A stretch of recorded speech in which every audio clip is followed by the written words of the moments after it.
Dearest friends and dastardly fiends, please welcome our host from Challenge Accepted, Michelle Khare.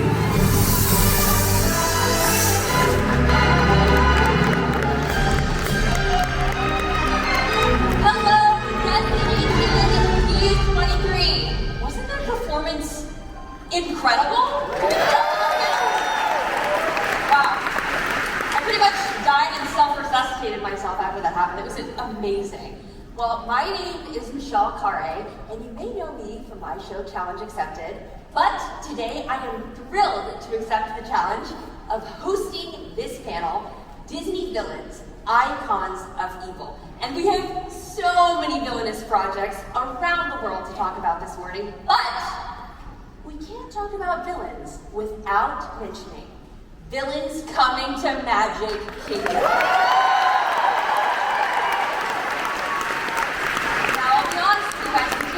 Too much, but we can give a sneak peek at some of the creative in development right now at Walt Disney Imagineering.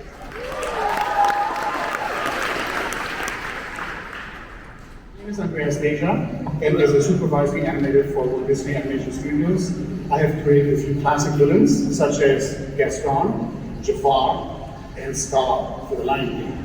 Well, my Disney story begins in Germany, where I grew up. And it really started when I saw the Jungle Book for the first time. I was about 11 years old, changed my life, and I wanted to do that. Created the movies when I did Gaston, so that was my first villain, and it was Ron and John again, who I worked with on The Little Mermaid. They were doing Aladdin, so I ended up doing Jafar. And by the time it got to Lion King, which was the next project, I said, I know it's not my turn, this will be somebody else's turn to do a villain, but I think I can do something with Scar.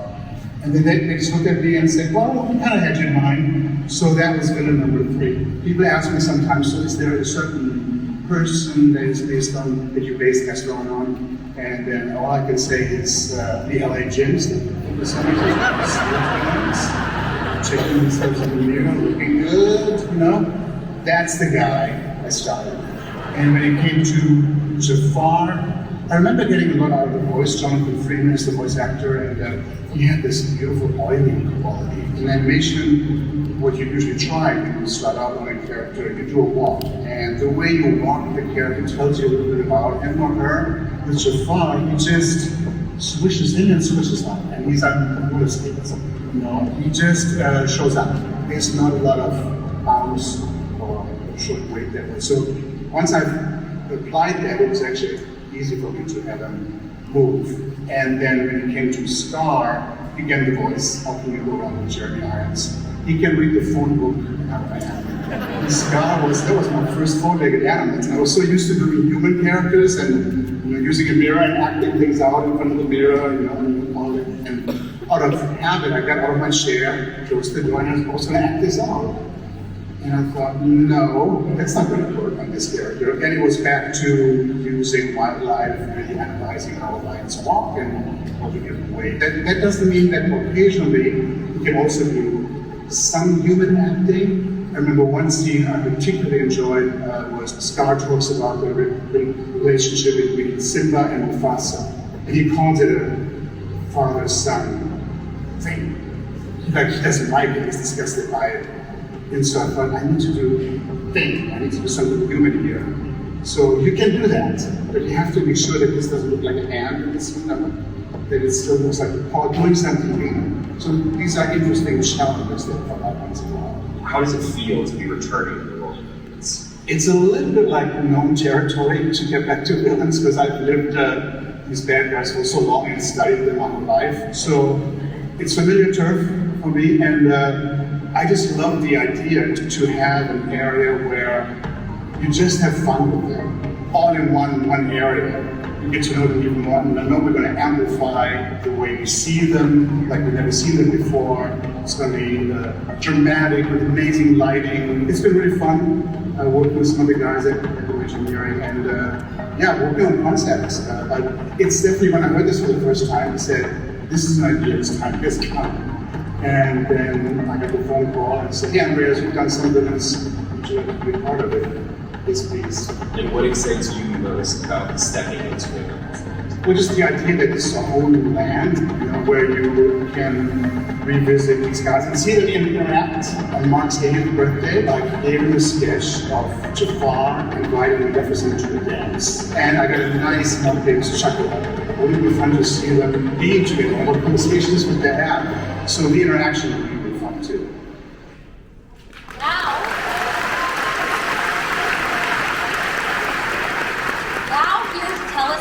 Please welcome from Walt Disney Imagineering, Wyatt Winter and Caroline May.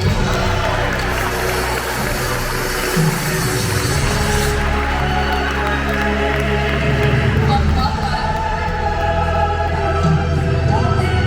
You guys, please join me.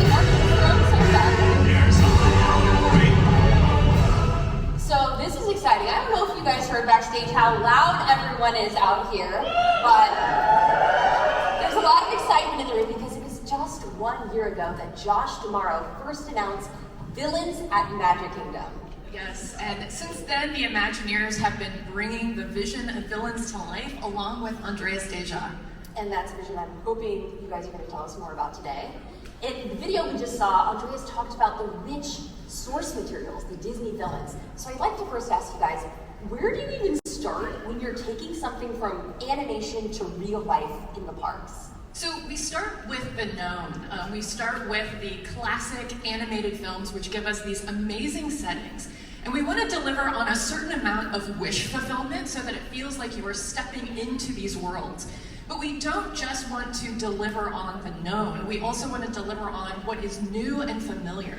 And in order to do that, we have to have a deep understanding of these characters, the look and the feel, and how to translate that into the architecture and the place. And so what we look at in the characters and the shape language is that they have a fluidity to them, especially when we think about the magic that's associated with them. And so this is very reminiscent of the architectural style of Art Nouveau. So you start by finding the architectural inspiration. What is step two? So step two is a lot of research. So we would books, the internet, the movies obviously as well, and the characters, but those only take you so far. And in kind of grand Walt Disney Imagineering tradition, we thought a research trip was in order to see this in person. I've heard a lot about these research trips. They sound really, really fun. I'd love to know, where did you guys go? So this past year, the team took an amazing trip to Paris, France, and Barcelona, Spain, which are both iconic homes of Art Nouveau. What did you learn on this research trip? Because if it was me, I'd probably be enjoying a lot of baguettes and great food. But please tell us what you learned. That too. We brought in the experts. We toured with local art historians, architectural historians, university professors. Most of the team at least had a foundation in art history and Art Nouveau, but we wanted to see examples of architecture where it looked like nature had a spell had been cast on nature, where trees and vines twist into stone and walls. That's super interesting to me, and I'm sure super appealing to your team as well, because you're taking something from real life and finding magical inspiration and fantasy inspiration from it. So if you went to both Paris and Barcelona, what are the differences in these two cities when you're seeking inspiration architecturally? Yeah, so Paris is what you think of classic Art Nouveau. It really plays into natural motifs, swirling designs that look like nature's been cursed. In Barcelona, the art style is actually referred to as modernism, so think Gaudi. Architecture that is otherworldly, it's almost unnerving when you're inside of these spaces, and you even get buildings that look like they're melting with these subliminal shapes and faces in them. Well, we all know Imagineers are very good at hiding a very specific face, so that's awesome. And I just have to say, I think these reference images are so striking because of the color palette. Yeah, the colors play a huge part in both the architecture and obviously the villains themselves. They have such iconic color palettes and looks to them. You can tell what the villains are just from that. And so it's really pulling that together and how to combine that with the architecture. Yeah, so when you take all of these elements, right, the look and feel of the characters and the magic, the Art Nouveau as this architectural style that looks like a spell has been cast on it, and then this rich, bejeweled color palette that Wyatt just mentioned, you end up getting all of the ingredients of what we've been calling conjured architecture. Conjured architecture. So this is an Imagineering term that you guys have coined. Yeah, something that our team came up with, really trying to think something different but familiar. That's amazing. I love that. Again, you're blending this historical reference with the fantastical source material. That's amazing. Yeah, so we're excited today to really show you everything about here. We have a few more tricks up our sleeves beyond just conjured architecture that we're going to save for a later date to talk more about this, but we're just excited to give you a little sneak peek into what the team has been working on so far. Well, as the villains say, that's very tantalizing, and I personally really look forward to experiencing conjured architecture with villains at Magic Kingdom. Thank you guys so much for coming out. This is awesome. Wyatt and Caroline starting us off great this morning.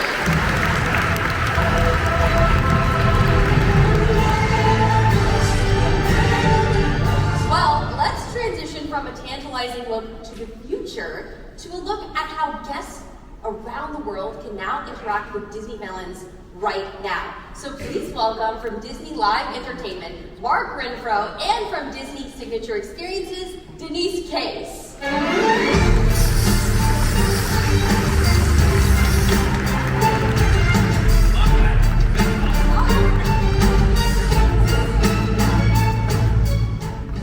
Mark and Denise, thank you so much for coming.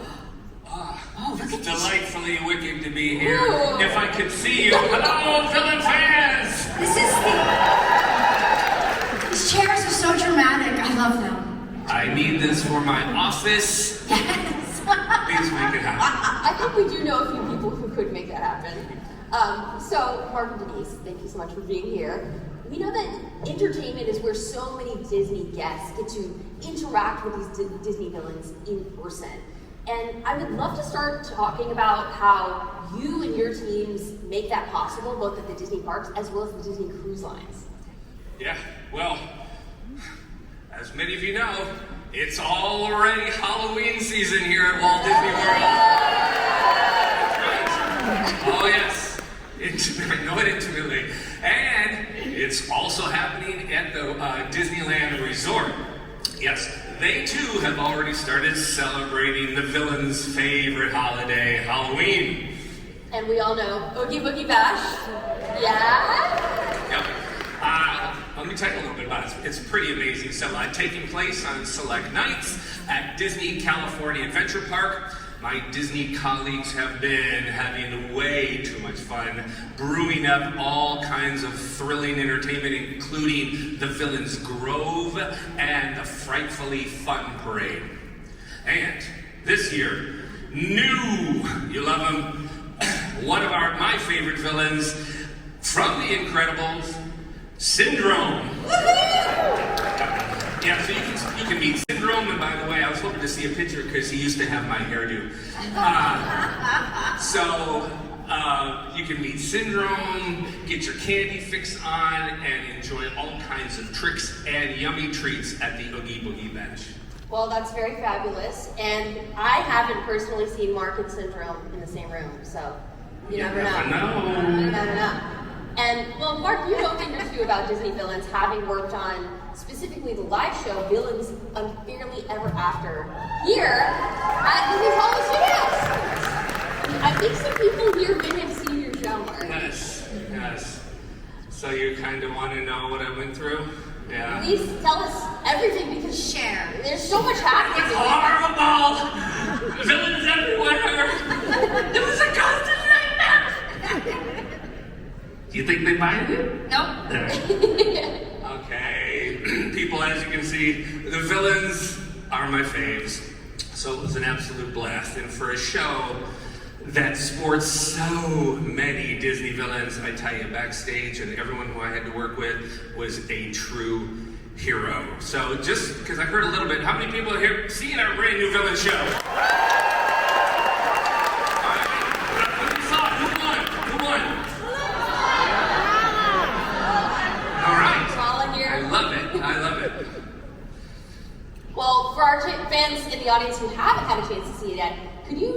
bit about the show? Sure.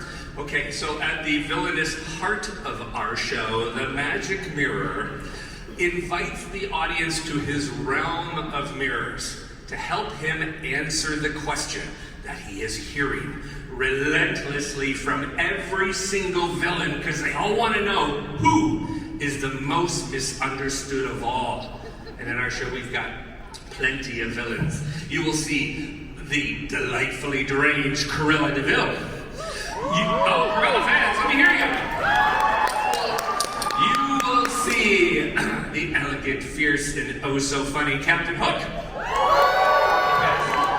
I think the most wicked fans are right here. Y'all gotta chime in next. And then, of course, the mistress of all evil, Maleficent. Yes. One at a time, these three villains, in their own unique way, step through the glass and take center stage to present their own reason why they believe they have been so unfairly treated. But in the end, it's up to you, the audience, to decide just who is the most misunderstood of all. With so many super fans in the room, we all want to know all of the details. Can you share all of the details? How much time do you have? Well, as much as we can right now. How about some fun facts? Please. Fun facts. Take Okay, it. I can give you one. Give us 3. Right? Oh, wow. 3 fun facts. You can do it. 3 it is. The villains have spoken. Okay, number 1. There are 83 different villains and Disney sidekicks in this show. I'm going to say it again. 83 different Disney villains and sidekicks. That, my fiendish friends, is a new record. Yes. Next, here's another one. In our show, you might see on some of the screens, there is a lot of digital surfaces to create the magic and to allow the audience to go into the mirror realm. And when I say a lot of digital surfaces, we have over 74 million LED pixels. Million. Wow. LED, yes, and to put that into perspective, that is 1/2 the resolution of that massive Las Vegas sphere. Wow. Yet our show is at 1/100th of that size.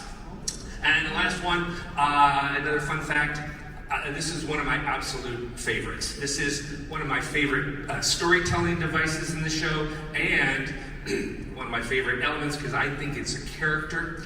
It is a large, rolling mirror that sometimes is reflective, sometimes is a portal allowing the guest to come to and from the mirror realm, and sometimes it's just scenery. And it stands at 174 inches tall, which is the exact size of an adult giraffe. That's huge. So you're telling me we can take one of the giraffes from Animal Kingdom and put it next to the mirror? Not gonna say we didn't do it. Right? Well, can we take it a step further, Mark? I'm now imagining you actually bringing the giraffe onto the stage. Come on. Give me a Mickey bar. For all my Animal Kingdom friends, this really did not happen. Well, are there any hidden Easter eggs in the show? Those are like secrets. I know. Like, we're among friends. All right. Okay, so this is a secret. This is not out there, so this stays among us, right? Right? Pinky swear? Villain swear? All right, okay. So when you first walk in, that's right, when you first walk into the theater, you see this wonderful Art Deco kind of lotus design on the walls as part of the wallpaper. But as the show evolves and different villains show up, that wallpaper keeps changing with each villain. After Cruella shows up, after Hook shows up, after Maleficent shows up. And at the end, when you come back again and see the show, when you leave, take a look at that wallpaper to see how many different villains have left their mark. Seriously? I'm serious. I didn't know that. Well, there you go. You gotta come and see I've the show seen again. the show. I've seen the show twice, and I never knew that. Well, now I gotta go back.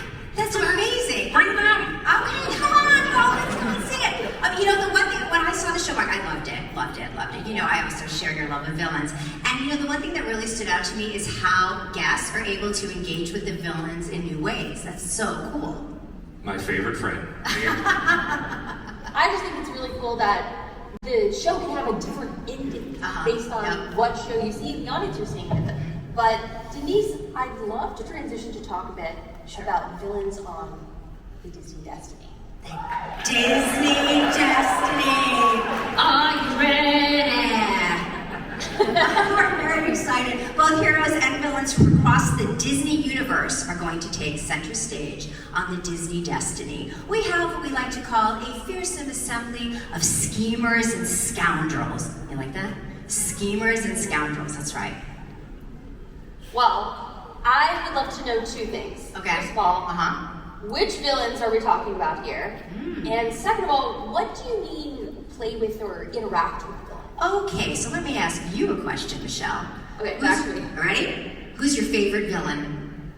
My favorite villain is Cruella de Vil. And I think there's some Cruella fans over here too.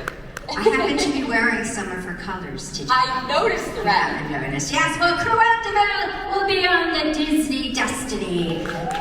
Yes, and one of the fun things you can do with Cruella is engage with a show called Treble Making with Cruella. Yes, Cruella has heard that dreadful song that's been written about her. Roger got it so wrong. She's completely misunderstood. And so she is counting on a piano player and you, the guests, to create a new song for Cruella. Yes, write a new song for Cruella that will please her, and you actually perform it and sing it for her in Treble Making with Cruella. So, right? You're writing a song live. Yes, to make her happy, because if she's not happy, she will wreak havoc across the ship, so we must make her happy. Another fun thing guests can participate in is what we call the Wretched Runway. Yes, guests are able to participate in a fashion show where they strut their stuff down the runway that will be in the Grand Hall. And yes, they will be judged by that fashionista herself, Cruella de Vil. So, walk the runway if you dare. Wow. I love you're such a subtle flower. You can tell me have fun with Welcome to Well, Mark, which is your favorite? Oh, yeah. Who's your favorite character? All right. Well, after being immersed in so many villains, I'm going to be a little unconventional here. I'm going to say the god of mischief, Loki. Love Loki. Loki in the house. Yes, Loki will be joining us on the Disney Destiny, and he has shown up there, yes, to proclaim that this ship, this pleasure vessel, yes, he shall rule over this realm. He shall be king after all, and rule over these fine Wingardians. You will find Loki roaming around the ship from time to time. He may or may not make a proclamation every time he sees a balcony. And for those of you who have sailed with us before, there are just a few balconies aboard our ships, I'm just saying. There's also some other fun engagements that you can have with Loki, but I'm not going to say any more. You're going to have to come sail with us to see all the fun you can have with Loki. Wow. So we talked about Cruella, we talked about Loki. Yep. Denise, who is your favorite villain? You know, that is so hard. It's like asking which of, who's your favorite child? I know which one mine is. Right? We love them all so much. So of course, we have to have the Mistress of Evil, Maleficent. She will be sailing with us, and while she is still trying to get an invitation to something, she will be there, yes, and if you are brave enough, if you dare, you can join her under her spell, which is a play and greet experience that will happen in Saga. Enter if you dare. And then, of course, okay, y'all ready? Are you ready? Are you ready? Yes, Dr. Facilier will be aboard the Disney Destiny! And we have an epic interaction with him. It's called Party Tricks with Dr. Facilier. And if you can find this undisclosed location, you may enter, you may sit down at his table, and he may play a playing card trick for you and your friends. Yes. There will also be what we call Let's Cook Up a Story, which is a storytelling event about, of course, Princess and the Frog. that Dr. Facilier will make an appearance, and he'll also be found wandering time to time throughout the Grand Hall. So he's always looking to make some friends. So come on, y'all, come visit Dr. Facilier and all the other villains aboard the Disney Destiny. That is so fabulous. So He will, yes. He may know some sleight of hand magic, but just for a couple friends. okay, so we've talked about Disney villains on land and Disney villains on sea. Whoa. Let's not forget our international friends. Yeah. I've got an announcement, folks, and it's about Hong Kong Disneyland. You're the first to hear this. In 2 weeks, just 2 weeks, I'm happy to announce, uninvited, a villains takeover party. I need some reverb. Party. It is the biggest villains party of all. It's part cavalcade, part street party, part musical spectacular, as the villains literally take over Main Street, USA. And, hate to say this, left off the list again. Somebody's gonna learn. Maleficent is summoned and then goads all the invited guests to then bring forth all the rest of their uninvited counterparts. Spells fly, fire flashes, music soars as a glittering assemblage of Disney villains and their underlings all show up for the most villainous street party ever.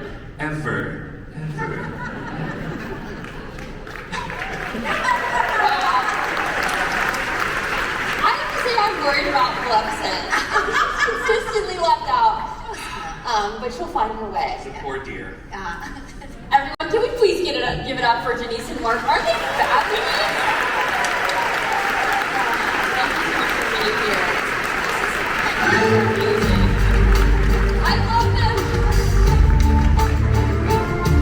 So we have Disney villains internationally, on sea, and here in the States.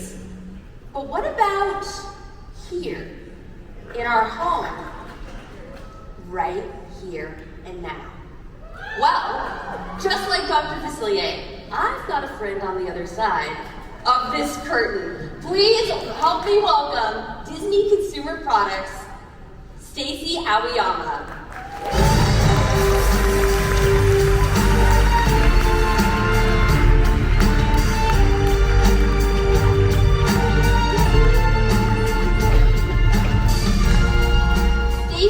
Welcome to the Villains Party.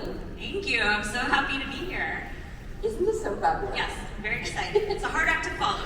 We will try. I know, Denise and Mark are the best. So, we've learned a bit about Disney villains' experiences in real life. Could you tell us a bit about Disney villains at home? Sure. So one way to bring these characters home, and I'm excited to talk about today, is we have a new Disney Villains collection by Bath & Body Works. So very exciting.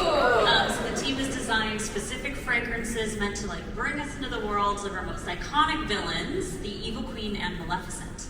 Well, I saw the Princess collection last year at Bath & Body Works, and it looked amazing. Could you tell us a bit about how Maleficent and the Evil Queen and their stories are represented differently in this collection? Sure, I'd love to. Well, first of all, I was also a huge fan of the Disney Princess collection. I have to admit, those scents brought out my inner princess. But similar to that, when it comes to our two villains, the team has created very specific fragrances that's kind of meant to capture the essence of their personalities, and I will also say perfect for fall and Halloween. So yeah, we're excited to share today. I will do my best to do this justice, but first we have Maleficent, which was inspired by kind of the dark enchanted forest she calls home. So if you can try to imagine, plum, berries, and some more woodsy notes. And next we have Evil Queen, which, of course, had to be apple. But we also have some vanilla suede and pear, just to kind of speak to that opulent side of her personality.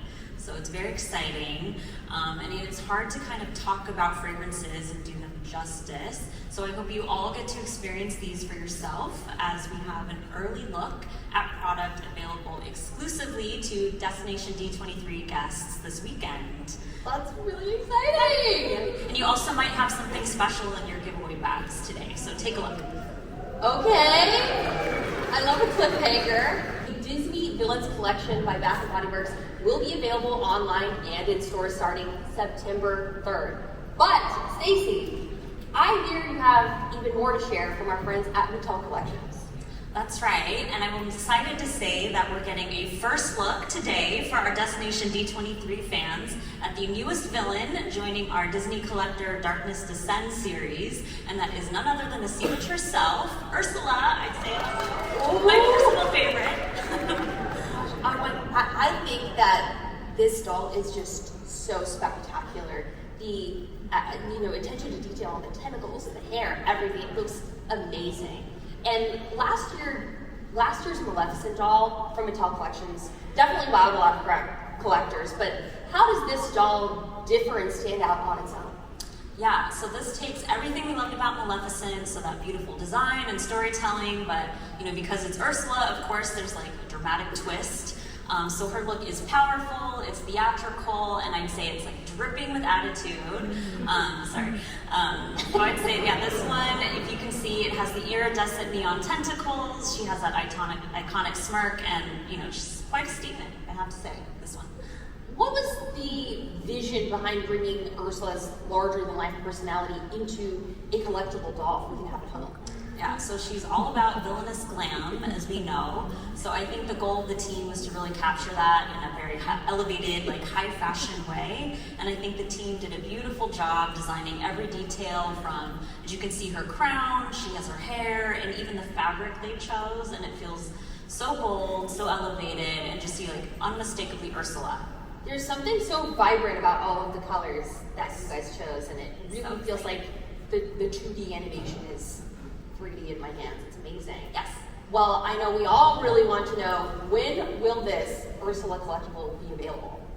Well, Michelle, sadly we do have to wait until September 8th, but then they'll be available at MattelCreations.com. September 8th is kind of soon, but also kind of far away. Yeah. Congratulations. That was so exciting, Stacey. Thank you so much for being here. This is amazing. Thank you. I'm so happy to be here.